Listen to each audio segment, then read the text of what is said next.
Uh, yeah, uh, yeah, uh.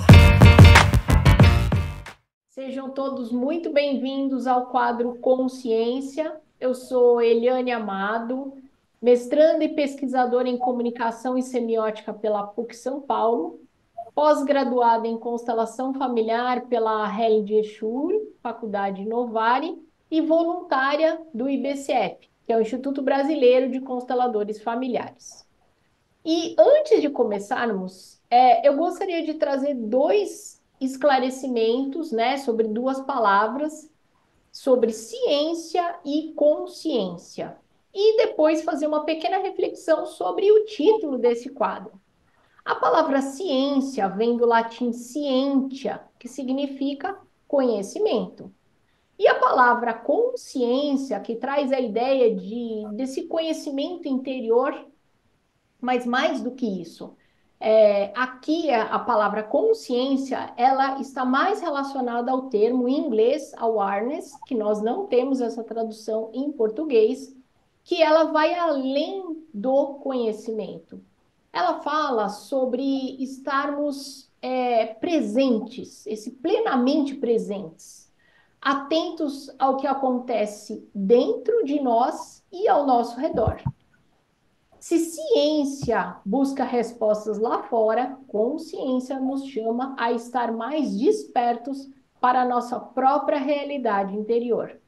E é nessa ponte entre saber e sentir que o nosso podcast transita, trazendo histórias que nos conectam tanto com o mundo externo quanto com o nosso próprio despertar. E hoje temos uma história muito especial para compartilhar. Ele tem as suas origens no Congo, na África Central. Ele vai nos contar um pouco sobre a sua cultura, ensinamentos, trajetória e sua jornada nas etapas da sua formação religiosa. E é com imenso prazer, honra e carinho que eu recebo direto da Itália o Christian. Oi, Christian. Oi, Eliane, bom dia ou boa tarde aí no Brasil, né? Acho que deve ser mais tarde ou mais cedo lá no Brasil.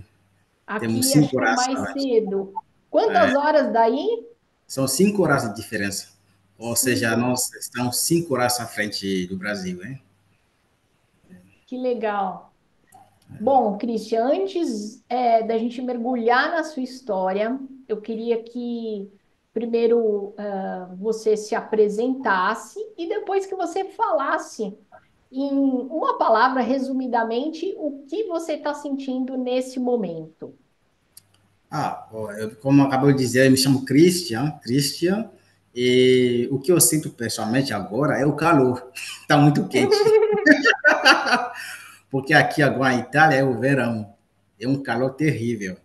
E esperamos que a gente passe por esse momento e poder viver outro momento, né? Claro, o inverno também um pouco mais frio, mas é bom que esse tempo passe, né? Porque é um calor, a gente faz essa experiência mesmo de sentir o que significa o aquecimento, né, global, né? As suas consequências, né? Também que tem como impacto também aumento de temperatura. É isso, a gente vive na pele, a gente sente mesmo. Então, eu sou Christian e eu sou nacional do Congo. Eu nasci na República Democrática do Congo, onde eu tenho meus pais, minha família, todo mundo mora lá. E desde 2017 eu passei a morar no Brasil, onde já fiz um caminho muito interessante. Eu mesmo estou dizendo que é interessante porque eu trilhei um caminho que hoje eu identifico o Brasil também como minha casa, como meu país, porque não só cheguei ao Brasil, estudei, eu participei, eu vivi a vida, mas também eu fiz amizades. É? Estou me sentindo um dos brasileiros. Né? Tanto que hoje, quando as pessoas me perguntam de onde você é, eu sempre digo que eu sou, ao mesmo tempo, do Congo e do Brasil. Então, é um pouco de mim nesse momento. Feliz por estar participando deste momento, a seu convite, Eliane. Muito bom. Fala um pouquinho da sua formação, um pouquinho mais sobre academia?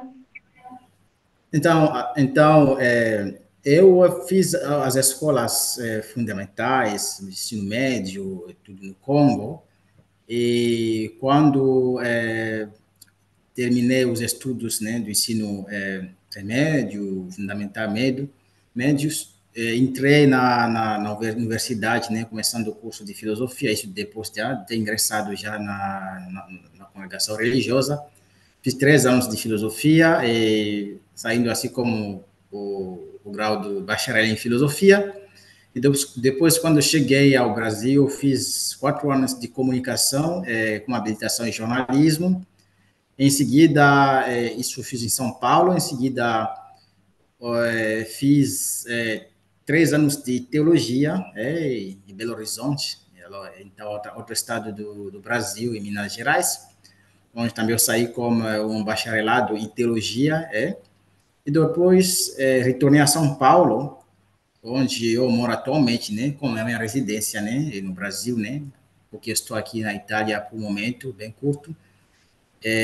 Aí São Paulo, tornando, eu iniciei a partir deste início do ano, deste ano, do primeiro semestre, eu iniciei o mestrado em comunicação, onde eu encontrei a Eliane, inclusive, né, uma colega, e acho que eu senti um pouco de conexão sobre alguns assuntos que a gente acabou conversando, né, e a gente foi conversando sobre tantas coisas, né. E aí, nesse caminho do mestrado que a gente está fazendo, está trilhando por enquanto, né? Aí, no futuro, a gente não sabe no que vai dar, mas por enquanto é por aí que a gente está caminhando. Muito bom. Eu dividi aqui esse nosso bate-papo em três partes. Então, eu vou começar fazendo algumas perguntas para direcionar, porque também se deixar a gente vai ficar conversando, né, assim, de uma forma talvez aleatória.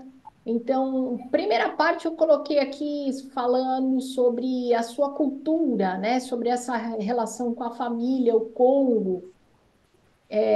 Então, vamos começar por aí, falando um pouquinho sobre o Congo, sua terra natal. Então, como foi crescer lá, especialmente esse contexto familiar? Que tradições, valores familiares foram importantes na sua formação? Olha, hoje, eu estando vivendo no Brasil, tendo deixado o meu país natal, onde eu nasci há mais de 8 anos, né? Porque eu não tenho uma vida presente atualmente lá, né? Embora eu volte de vez em quando, mas recordando aquele tempo, quando eu cresci, essas tradições, os valores que eu recebi da minha família, certamente eu tenho algumas lembranças, algumas recordações importantes, né?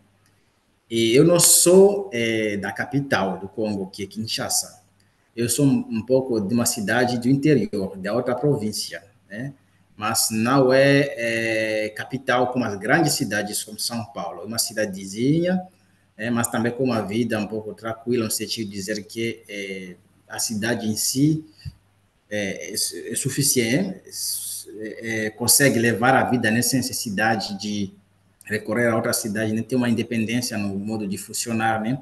Tanto que as pessoas que moram ali conseguem se provisionar de tudo de que eles precisam, dentro da cidade mesmo, né?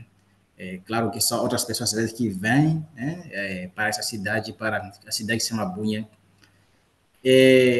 Nas famílias, como deve ser de conhecer do saber de outras pessoas, as famílias no Congo, como assim na África, tem um modo de ver as famílias que às vezes pode sair um pouco da visão, né, que nós temos talvez hoje, né, não quero dizer que é visão, né, tem um provérbio africano que às vezes no Brasil está muito divulgado, dizendo que criar um filho na África, o sentido agora esqueci como se dirá isso em português literalmente, mas o sentido de dizer é que um filho é criado por toda uma aldeia. Não sei se você recorda do provérbio, né? Para Sim, dizer que nós somos não apenas filho da nossa família, mas até o filho da cidade, de todo mundo, né? Tanto que um pai, outro pai, o pai de outro filho, de um amigo ou um parente, um conhecido que mora na cidade, o vizinho, tem o direito, por exemplo, de chamar a atenção de um filho que ele vê se comportar mal. Por exemplo, ele pode chamar a atenção para uma coisa ou outra coisa, porque ele se sente nessa responsabilidade, né, também, né, de educar, de ajudar o outro, né. É. Mas no seu meio da família, como deve talvez conhecer um pouco, e as famílias geralmente têm um modo próprio, né? Também de levar a vida dentro, né? Certamente nós vivemos num ambiente grande, com tanta gente na cidade ou no bairro, mas cada família tem um modo próprio, às vezes, de gerenciar a sua vida interna. E na minha família, por exemplo, nós somos, eu tenho uma família de 6 irmãos, comigo 7, né? Somos 7. Hoje se parece uma família numerosa, né? Claro, numerosa, mas hoje eu digo talvez não numerosa, porque hoje na casa dos meus pais moram apenas 2 dos meus irmãos, porque os outros já são casados ou fazem a vida em outros lugares. E quando a gente volta vai de férias, a gente se encontra às vezes só 2 pessoas, 3 pessoas. Aí você pergunta, mas cadê outras pessoas? Não tem aquela família grande que se sabe, né? Mas porque hoje todo mundo corre atrás dos próprios sonhos, né? Do que quer da vida, né? Mas da família o que a gente recebeu mesmo, com meus irmãos, minhas irmãs, todos juntos, o que é fundamental é o valor da unidade, né? De viver como irmãos, né? É, uma o sentido de unidade não só de dizer que tem que estar juntos, mas o modo de sentir juntos, né? É o modo de ter uma empatia como outro irmão, né? Tanto que quando a irmã, por exemplo, passa mal, está com uma dificuldade, independente de onde eu estiver, ou o que eu estiver fazendo, é uma coisa que já afeta diretamente. Mas acho que isso não é só um valor da minha família, é um valor que todo mundo deveria receber, eu acho, né? De sentir, né, pelo outro, né? Esse sentimento, na verdade, ele não se cria, é uma coisa que se vive, né? A gente aprende, né?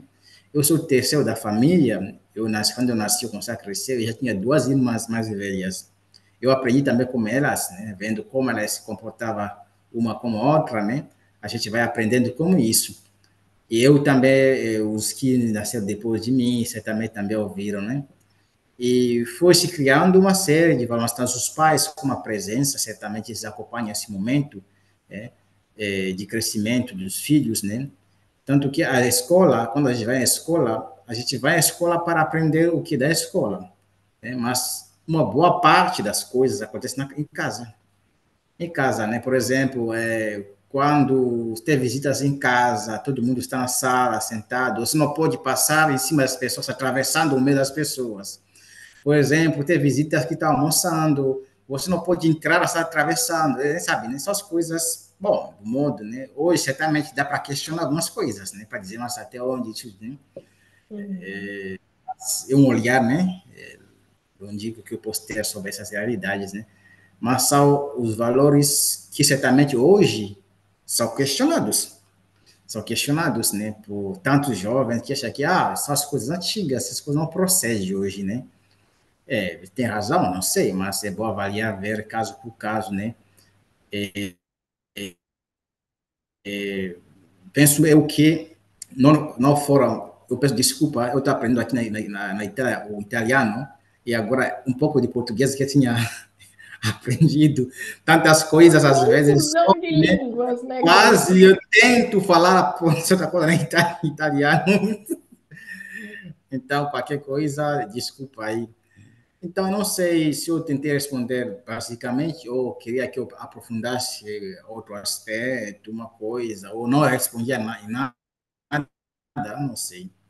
Não, respondeu, mas eu ainda vou continuar um pouquinho mais, porque é muito interessante a história, né, as raízes, né, porque a família nos dá uma sustentação, e aí, como você falou, até hoje esses questionamentos, né, do que é a família, né, eu acho que o importante é esse direcionamento, esse carinho, essa preocupação que nos faz caminhar.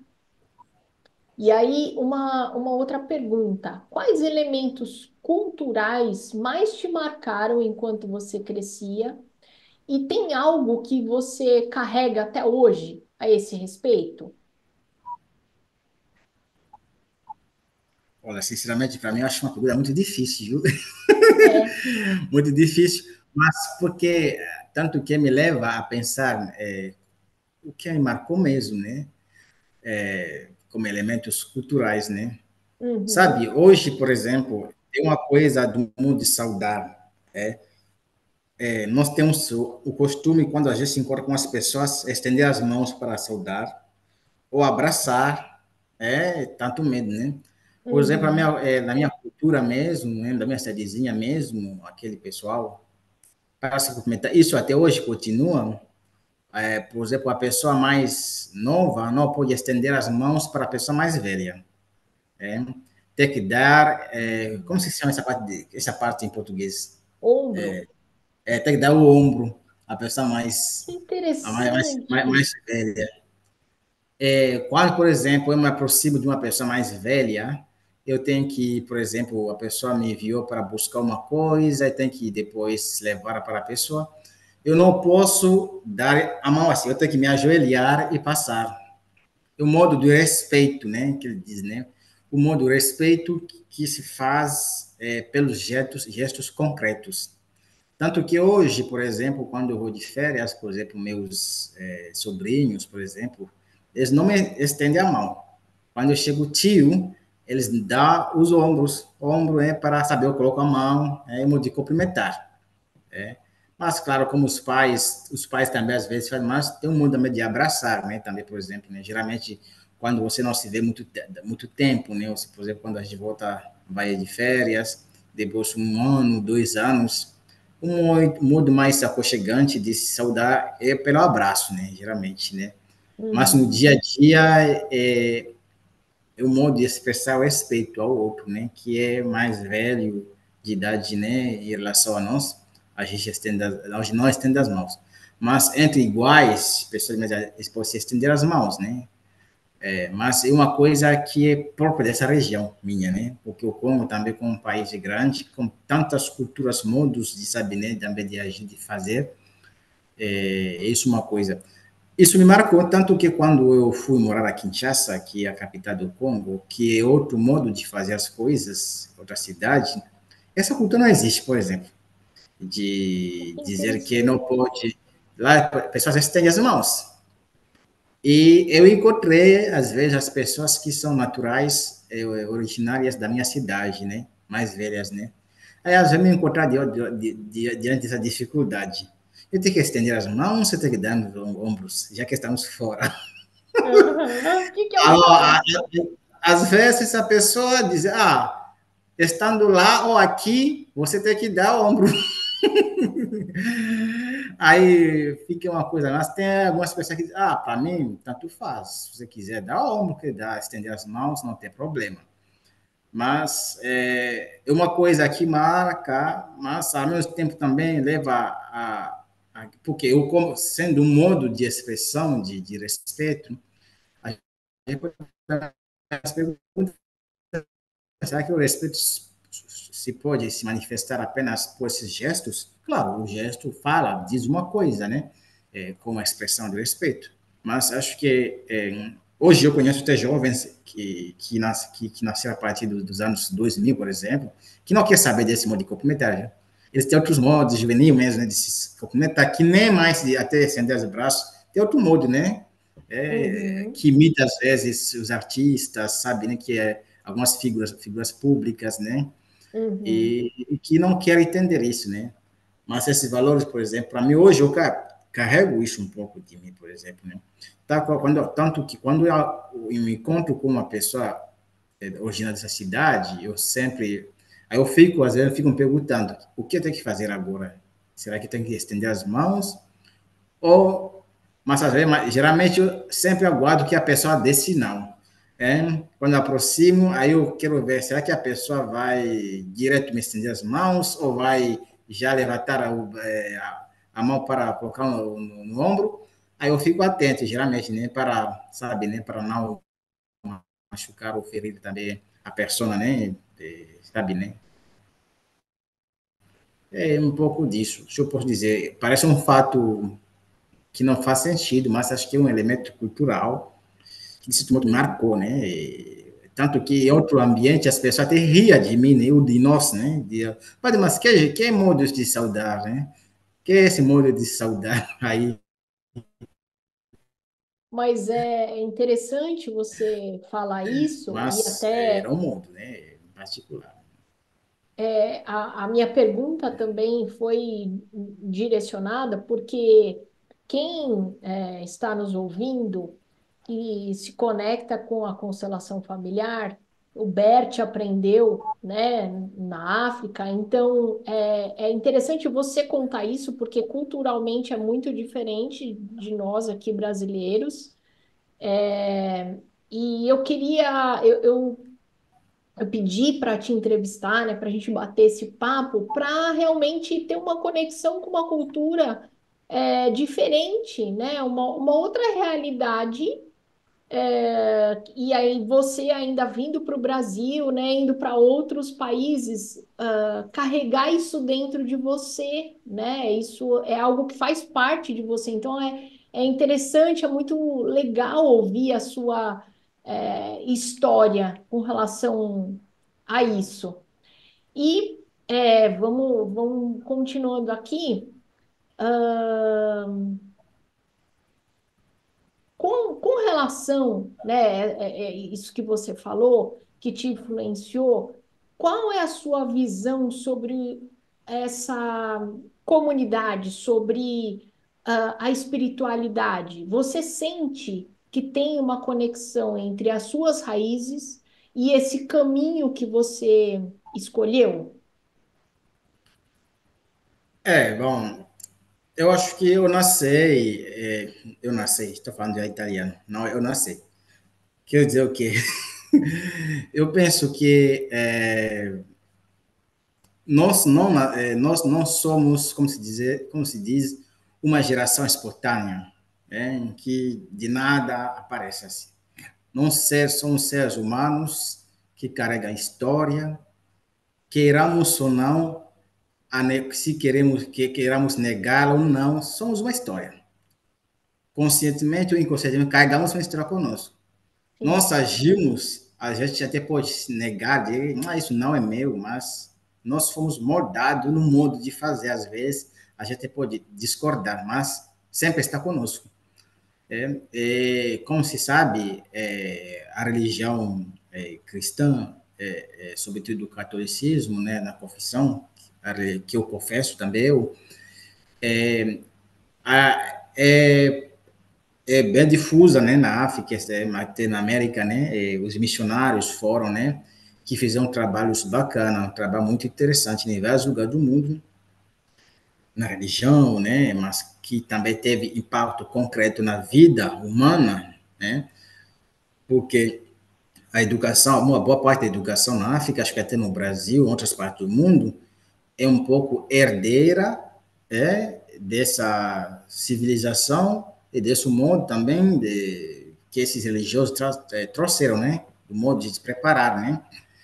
Então, a minha família é uma família genuinamente cristã.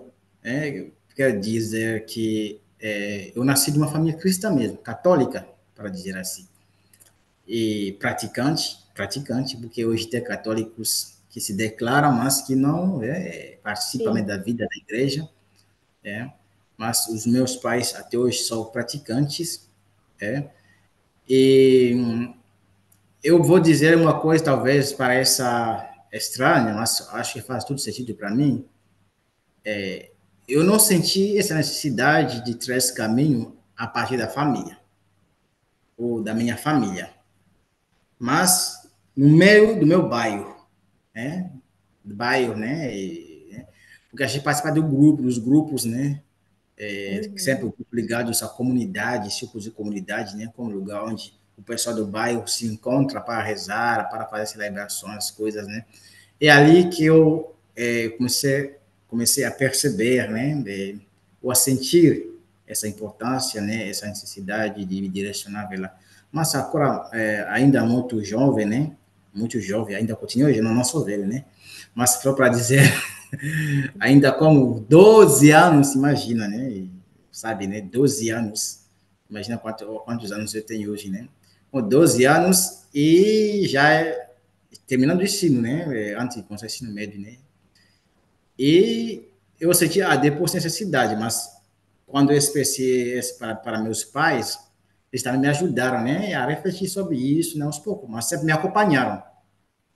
Mas com pessoas cristãs, também para eles, era uma coisa boa, né? Alguém, um filho que quis trilhar esse caminho, né? Eles me encorajaram. Até hoje, né? Acho que são dos únicos, talvez dos poucos, que me encorajaram de verdade, né? Até quando eu pensei que talvez não fosse isso, talvez era preciso fazer outra coisa. Sempre na minha liberdade, me deixando, olha, você que sabe, a vida é sua, é você que vai viver. Se você não quer, você não quer. Se você quer, então, nós somos. Tem uma metáfora que ele sempre utilizava, né? Dizendo que é como um campo de futebol. Você, o jogador, nós somos espectadores. Estamos aqui para aplaudir. Vai, vai, vai, vai, vai. Nós aplaudimos, mas quem joga é você. Então, você tem que gostar do jogo. Você tem que saber ir. Você tem que gostar, seguir esse caminho. Se não, se você não quiser jogar, pode até ter os espectadores, os fãs, que podem aplaudir, você não quer jogar, e não vai funcionar. Então, os fãs são importantes porque nos encoraja, nos ajuda a alimentar cada vez mais confiança em nós para seguir o caminho que nós queremos, mas nós não podemos nos esquecer da nossa responsabilidade, do nosso papel como atores ou ator principal naquilo que nós fazemos. É isso sempre eles me disseram, né? Até hoje, mesmo quando eu recebi a missão de vir para o Brasil, de ir para o Brasil, eles entenderam normalmente, dizer, olha, você que sabe, você escolheu livremente, a gente não te obrigou, aí você vai. É esse mesmo sentimento que até hoje não eu tenho, mas eu tenho muito a dizer da minha comunidade, o lugar onde, comunidade, quando eu falo esse lugar, do bairro, onde a gente encontra para rezar, para celebrar o momento de vida, tudo isso, né? As confraternizações, as amizades, né? Era um momento importante, né? De onde a gente sente mesmo, né? A gente se fortalece, tanto que desse grupo tem tantos jovens, meninas com meninos que estudam religiosas, freiras, alguns padres, outros religiosos, sabe, né? São vários. Hoje, quando a gente conversa, todos nós nos recordamos dizendo que, olha, aquele lugar foi tipo como uma semente, que nos fez mesmo, né, crescer, tudo isso, né? Então, é isso que eu posso dizer, se eu posso dizer de modo simplificado e abreviado. Que legal. E agora vamos falar um pouquinho sobre a sua jornada religiosa. O que te levou a escolher o sacerdócio? Foi algo que você sempre quis, que já estava na sua vida, ou foi uma decisão que você foi desenvolvendo com o tempo? Olha, uma coisa é que eu vou ser, certamente, espero, né, com a graça de Deus, sacerdote. Uma coisa, eu sou religioso, né, porque tem uma coisa importante, ter sacerdotes, né, ter vários, né, e se você andar em São Paulo, tem a Arquidiocese de São Paulo, Santo Amaro, São Caetano, Campinas, diocese, né, tem várias dioceses com padres, todos são sacerdotes, mas não somos religiosos, quer dizer o que nós somos, temos irmãos que são, tipo, religiosos, que faz os votos, mas que não se tornam sacerdotes. Entre nós tem aqueles que querem também se tornar sacerdotes. Então, é um modo de viver a vida dentro da igreja que se chama vida religiosa, se pode dizer de modo bem simples, né? Geralmente, os religiosos são instituições da igreja que se dedicam para algumas obras que eu diria, em outras palavras, para algum apostolado específico, o modo de viver. Por exemplo, você conhece os jesuítas, por exemplo, eles trabalham na educação, só sacerdotes, tem frei também, não, que não são padres, mas são religiosos, moram todos juntos. Eles, por exemplo, a educação é um ramo importante para eles. Eles são Uhum. sacerdotes, mas engajados na área da educação. Ele passa muito tempo. É um modo de evangelizar, de educar, de educar, de formar também a humanidade, porque a religião não é só eu e Deus. E eu, Deus e a humanidade também. Então, a religião não é eu procurando a salvação da minha alma. A minha alma, sim. Deus, sim. É o I, sim. Mas também a humanidade, porque Deus que se fez um de nós por meio de Jesus Cristo, quis que também a humanidade participasse da vida dele divina. Então, todos que querem seguir esse caminho, devem também se preocupar com a realidade da humanidade. Então, se querer se tornar padre, religioso, não é um modo de fugir do mundo. Não. Pelo contrário, tem que se comprometer com o mundo. Não nos valores que o mundo sempre propõe. O mundo dizer que temos que seguir tudo assim. Não, necessariamente. Uhum. Mas de ver daquilo que o mundo apresenta, quais são os valores que nos ajudam cada vez mais a viver como irmãos e irmãs, viver na harmonia, na comunhão, como Deus quis, né? Então, a religião tem esse aspecto, esse papel também importante, né? De incentivar nessa convivência fraterna, né? Porque Deus, se isso for projeto de Deus também, né?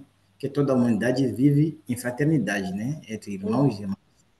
Então, como religiosos, eu, como candidato para o sacerdócio, eu não, por exemplo, nós trabalhamos com carisma específica que é evangelizar por meio de comunicação, que engloba outras áreas, né, além de comunicação, por meio de comunicação, como de televisão, internet, outras coisas, livros, né, o modo também, a formação hoje também, o modo de comunicação, quando está em uma sala de aula também, o modo também de comunicar que você forma, né. Uhum. Então, nós temos uma grande área de atuação. Além disso, nós fazemos também, quem é padre faz o que todos os padres fazem, celebrar a missa, que é o lugar por excelência, de excelência, né? Para a expressão de fé que nós professamos, né? Da vida que nós vivemos. Então, a minha escola, justamente para ser presbítero, né? A caminho agora, é por essa convicção, né? Porque não quis me tornar um padre de uma diocese e de uma congregação a outra, mas eu escolhi uma congregação específica, porque eu penso que, por meio dessa congregação, tem algo específico que ele faz, que pode fazer com que eu também possa me tornar um agente, se eu posso dizer, pastoral, que ajude a humanidade, a sociedade, a igreja a viver esse projeto de Deus, que não é contrário ao projeto de uma humanidade querida por Deus, uma humanidade de fraternidade, de unidade, de coesão, de comunhão. Né? Então, estou falando como linguagem, mas tentando simplificar. Uhum. Espero que está nos escutando entenda uma coisa nesse sentido, né? Porque eu poderia falar da mesma coisa, explicação, como outros temas mais, talvez, buscados para expressar o sentido dessa vocação, tudo isso, talvez não me faça entender se eu for falar assim. Então, estou tentando simplificar para falar desse modo, né? Porque tem outros termos, né, que são próprios, né, desse caminho, né? Por exemplo, quando questão para e tal coisa a gente faz, porque aí um público leigo, né, que não é preparado às vezes para compreender isso, então tem essa necessidade de simplificar, é por isso que eu estou falando com esse modo simplificado, eu espero, né, para me deixar mais bem compreendido. E até, né, nós estamos, né, eu, você, na proposta de um mestrado em comunicação, então, acho que nada mais propício do que a gente falar, até os benefícios e a comunicação vai muito além do que acho que um público geral imagina o que é comunicação, né? Essa adequação da linguagem, quando ela se aplica, né, esse algo maior por onde transita a comunicação. Então, desde né? Nós estamos falando da comunicação na religião, não só no âmbito acadêmico, né? Você está levando para outros, para um outro patamar. Acho que a comunicação, isso é muito legal. E aí, uma outra pergunta, e aí você fica à vontade também, se entrar em alguma questão mais específica. Imagino que essa preparação para você se tornar padre seja algo realmente muito profundo, né? Vão ter muitas reflexões, muitos aprendizados.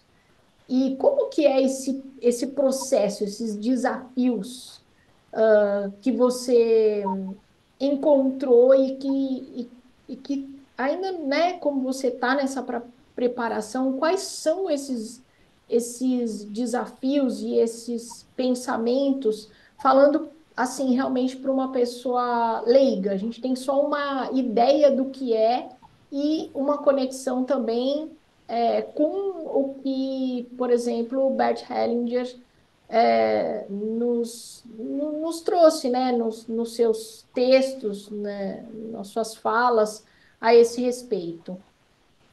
É, então, estou a caminho, mas eu convivo como já padres, com os padres, né? Convivendo, por exemplo, a gente consegue sentir o desafio, né?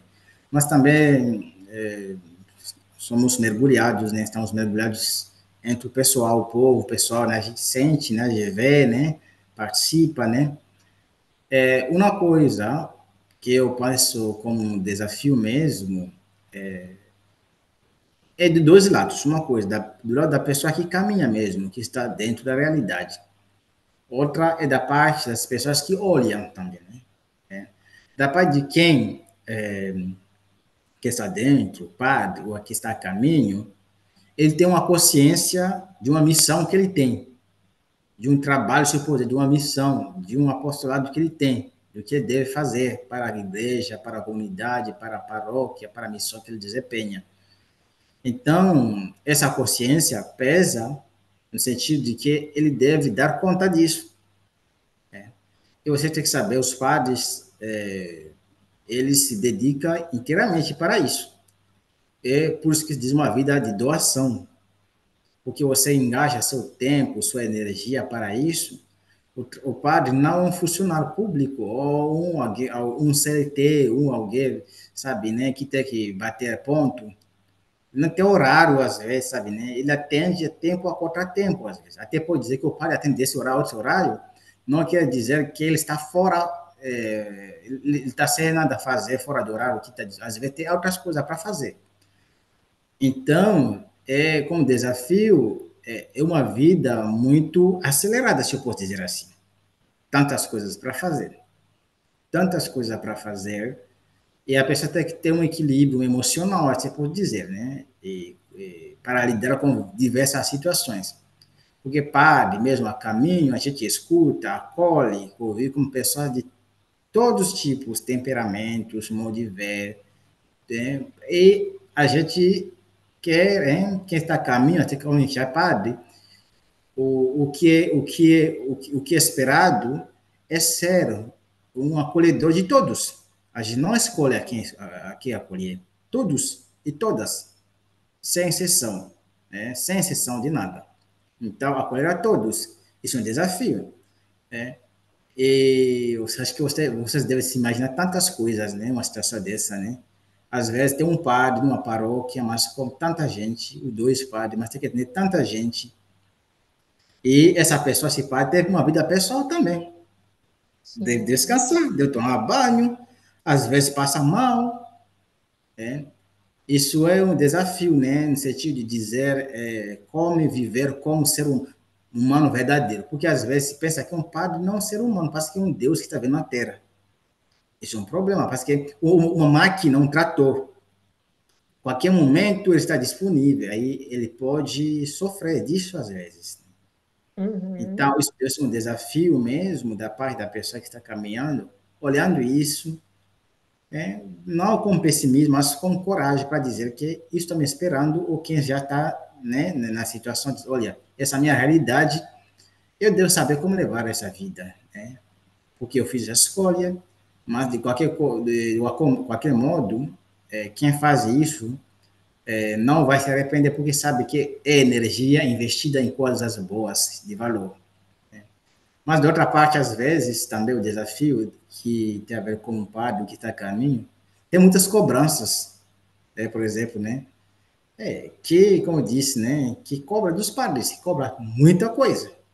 Quer que o padre Uhum. seja um santo, santo de todos os santos, não pode errar, não pode fazer errado, não pode se enganar, não, tem que fazer tudo certinho, tudo mesmo.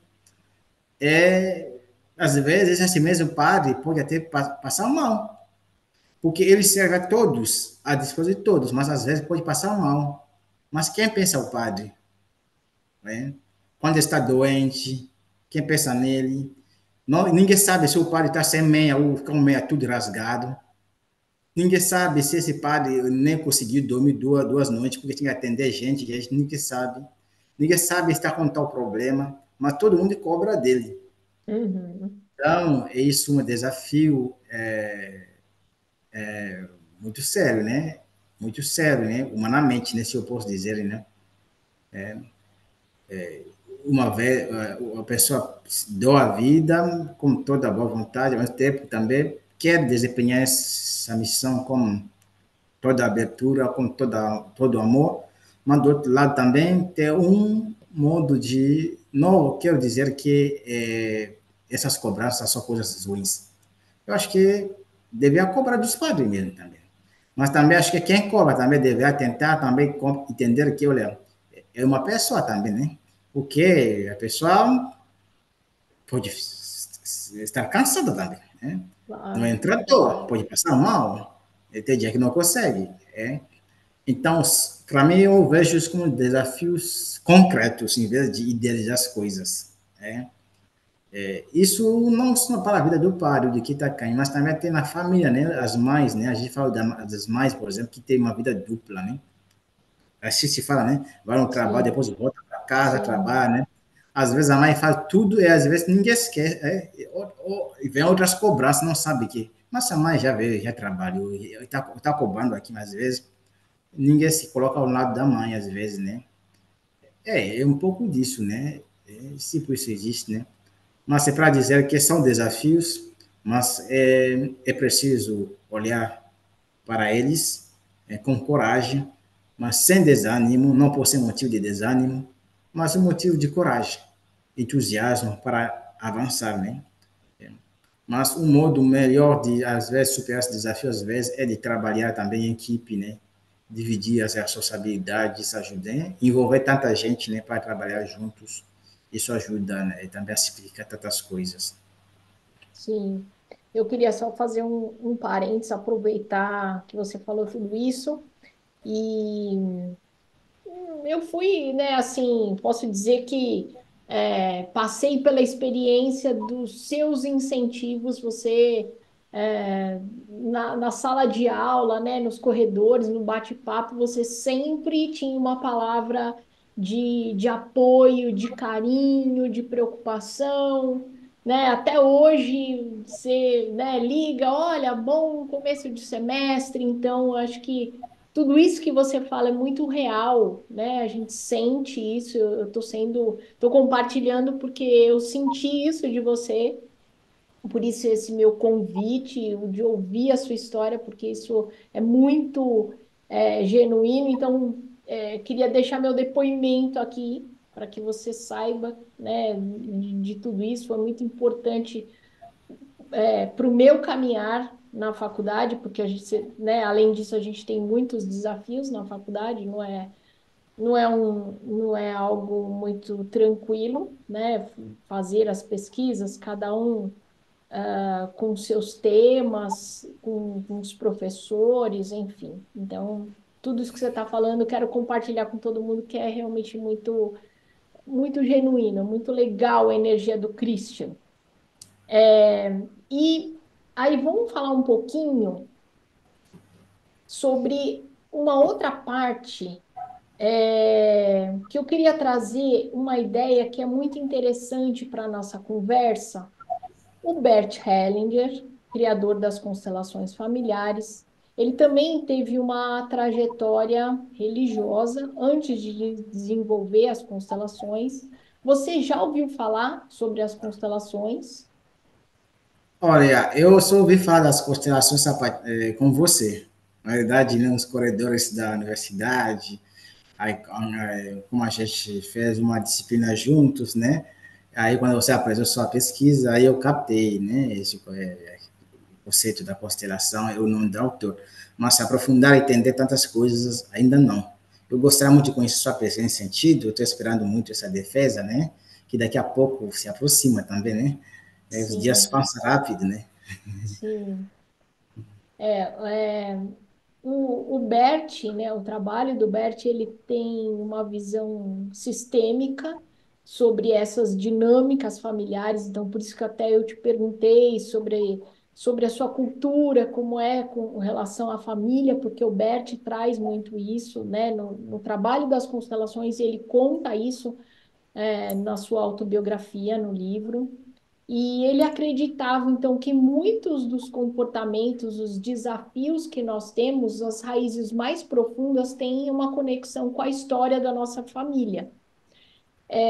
Você vê alguma conexão entre essa abordagem e o que você aprendeu na sua família durante a sua formação e durante essa formação religiosa? Você acha que isso que eu te trago conecta alguma coisa? Olha, eu não conheço muito o autor, mas se eu entendi um pouco da proposta, uma conexão daquilo que eu encontrei no convento, do que eu trazi ou do que eu vivi na minha família, eu acho que tem a possibilidade de captar uma coisa, né? Por exemplo, né? Por exemplo, os valores que nós vemos, por exemplo, no convento, quando nós chegamos, a gente considera realmente o convento como nossa família, porque quando nós saímos da família, nós entramos, nós moramos juntos, formamos, eu diria, uma família, né? Então, uma convivência que requer certos valores, né? Para que o grupo, a casa funcione, né? É a mesma coisa na casa, né? Então, cada família tem valores, às vezes, pessoais, né? Familiares, né? É, se reconhece, às vezes, as famílias, esse modo de fazer é de tal família, né? Porque sabe que o pessoal dessa família faz desse modo, né? Então, tem alguns valores que são básicos, acho que se contrater em todas as famílias que no convento, que estão no convento, também encontra, né? Como, por exemplo, respeito, por exemplo, é uma coisa que é básico de básico, né? Sim. Não só na família ou no convento, mas em todos, até fora desses ambientes, né? Até na rua, né? Tudo isso, né? Então, essas coisas que a gente encontra nesse ambiente, né? E uma coisa que no decorrer do meu caminho que eu percebi, uma coisa até já ouvi falar, né? Às vezes, né? Outras pessoas testemunharam, né? E que geralmente nós, quando nós ingressamos no convento, nós ingressamos com tantas coisas da nossa família, nós trazemos, né?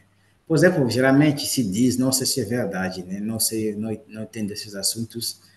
Diz que, por exemplo, quem é caçula de uma família é caçula, como diz, o filhinho ou a filhinha da mãe. Sempre é lá, do civil lá e tudo. Quando eles no convento, sempre quer ser aquele que todo mundo tem que ter atenção para ele, sabe, né? Todo mundo tem que Uhum. cuidar, todo mundo tem, sabe, né? Às vezes vai repetir essa atividade, enquanto no convento, às vezes não tem esse aspecto, né? Aí, às vezes, transparece rapidamente. Você vê, essa pessoa tem um modo peculiar de fazer, de se comportar, ou, sabe, né? Quem, por exemplo, em casa sempre era briguento, às vezes chega lá, briga também. O quem reconcilia, que reconcilia lá não reconcilia. Ou quem, às vezes, é brincalhão, continua brincalhão, sabe, né? Das coisas boas também, né? Quem vê também uma família que reza, que tem uma vida profunda de oração, chega lá, tem uma vida muito profunda de oração também. De uma vida, sabe, com os valores do que, dos valores comuns, né, por exemplo, né? Pois nas famílias, na minha família, por exemplo, a gente cultivou um valor que dizer que do que é comum, do que é da casa, que todos nós devemos cuidar disso, que é de todo mundo. Então, quando eu utilizo uma coisa da casa, eu não tenho que levar, eu não tenho que considerar como se fosse a minha, né? Só. Então, tem que pensar alguma coisa de todo mundo. Então, tem que ter uma responsabilidade como se fosse a minha coisa, mas é de todo mundo. E quando a gente vai no convento também, certamente, você utiliza o carro da casa, ou você utiliza uma coisa da casa, você diz, olha, não é meu, mas é da casa, tem que ter a mesma responsabilidade como se fosse meu. Se eu bater, por exemplo, alguém tem que pagar. Imagino que deve ser eu que tenho que pagar. Aí tem que ter essa responsabilidade. Eu tenho que gastar uma coisa, eu tenho que saber. Se fosse eu, esse dinheiro viesse do meu bolso, eu sabia, né? Então, a gente Uhum. sempre tem que fazer esse exercício, né? São os valores que, por exemplo, eu e da família que aprende isso, né? Por exemplo, né? Mas no convento, quando a gente chega, a gente repete, né? Às vezes, olha, o que é comum, crescer como... Porque cada vez mais vivemos numa sociedade onde, às vezes, tem uma dificuldade de saber o que é comum e o que é privado, né? Às vezes, o que é comum se torna privado. Sim. Então, eu vejo muito de conexão, pessoalmente, no meu caso, eu vejo esse aspecto de cultivar o espírito da comunidade. Comunidade como o que é comum, o que faz com que Uhum. nos sentimos juntos, né? Então, tanto que nas comunidades religiosas é um aspecto importante, né? A vida comum, não a vida comum, isso é italiano, a vida comum. Então, é isso um pouco, se eu posso dizer de modo simplificado. Não sei se eu gostaria de perguntar mais uma coisa nesse sentido.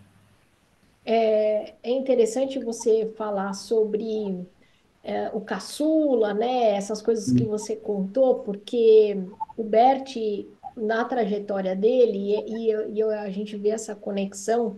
Por exemplo, o filhinho, ele tem, né? Ele coloca isso na obra. Então, o filhinho da mamãe, o filhinho do papai, ele descobriu uma dinâmica nisso. Ele fala sobre as consciências, a consciência leve, a consciência pesada, né? Isso que você falou. Então, assim, isso serviu de estudo para ele. É interessante te ouvir porque isso serviu com base para que ele conseguisse observar algumas coisas e as dinâmicas se mostram por si só, né? Essa conexão é muito legal. Uma última pergunta, nem sei se você saberia, assim, o Bert ele fala que ele aprendeu muito com a tribo Zulu. Você conhece? Tem alguma coisa diferente ou não? Olha, eu conheço a tribo Zulu de nome, mas eu conheço algumas pessoas da tribo Zulu, mas eu não conheço a cultura em si. Eu sei que é uma Tá. tribo da África do Sul, do Sul. Eu conheço um pouco das músicas dessa tribo, né, que faz algumas músicas muito interessantes, de que eu gosto muito, que acompanham, mas da cultura em si eu não entendo, né, e é isso. Né. Tá, então achei, mas o que você falou tem uma conexão, acho que na África de um modo geral, né? Essa questão familiar, achei muito interessante quando que você falou dos ombros, né? Do como cumprimenta, o respeito com os mais velhos, que isso é a base da constelação. É, então, eu acho que é muito interessante te ouvir e fazer as pontes com o que o Hellinger trouxe, porque ele fala realmente dessa conexão. Ele foi missionário durante 14 anos na África, então tudo se conecta essa questão religiosa, espiritual. Por isso que eu fiz esse convite e foi muito legal te ouvir. Então, eu quero te agradecer por você compartilhar essa história, a sua história com a gente. Foi uma conversa muito profunda e enriquecedora para todos nós. E eu tenho certeza que essa sua jornada, todos esses seus diálogos vão ficar de inspiração para nós e para todos que nos acompanharam até aqui. Gratidão por estarem conosco até esse momento. Christian, você gostaria de falar alguma coisa? As Eliane, considerações finais? eu que te agradeço pelo convite. Não sei se eu estive à altura daquilo que eu estava esperando, mas eu tentei falar, né, do modo que eu podia, né? Mas também, há 2 meses que estou aqui na Itália e estou aprendendo um idioma, um novo idioma, sabe? Não sei se você tem ideia do que significa, como a mente se mexe, né? Eu cheguei ao Brasil, eu tinha que aprender o português. Aí eu vindo aqui agora, estou aprendendo italiano, às vezes eu começo a confundir as palavras, as Sim, tira estruturas. energia, né? A gente Então, fica eu cansado, é expliquei interessante. Espero que quem nos acompanhou, ou quem está nos acompanhando agora, entenda, né? Acho que eu tentei falar um pouco do modo claro, né? Sem correr, e que o meu poder também seja compreensível nesse sentido. Eu tenho medo de perder o português que eu aprendi porque com esse tempo que eu tenho aqui, né? Aprendendo outra língua, porque a mente desfaz, quase sabe, né? Até me Sim, ajudou muito esse papo, né? Para reativar um pouco a minha memória portuguesa nesse sentido. Eu que agradeço muito pelo convite, um convite que eu diz também o nome do podcast Voz Amiga. Eu te vejo justamente como uma amiga, né? Uma pessoa muito tranquila, como que eu tenho a liberdade de conversar, a gente nos corredores da universidade. Sinto a vontade de conversar com você para dizer isso também, para dizer que foi uma grande alegria para mim passar esse momento online aqui com esse podcast com você. Muito obrigado. eu que agradeço, Christian. Espero que essa conversa tenha trazido insights e inspirações para vocês que estão nos ouvindo e nos vemos no próximo episódio do podcast Consciência. Até lá!